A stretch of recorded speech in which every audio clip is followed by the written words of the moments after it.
Pohon tumbang menimpa satu unit mobil di Jalan Raya Kuta, Badung, Bali pada Sabtu 22 Maret 2025 sekitar pukul 12 siang. Mobil ini terpantau remuk, menjebak sejumlah penumpang di dalamnya. BPBD dan DLHK Badung harus menggunakan alat berat untuk mengevakuasi para korban. Pasukan sedikit demi sedikit memotong dahan pohon yang begitu tebal.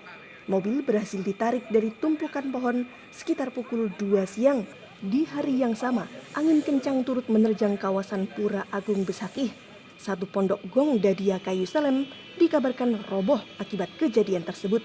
Beruntung, tidak ada korban manusia di lokasi ini.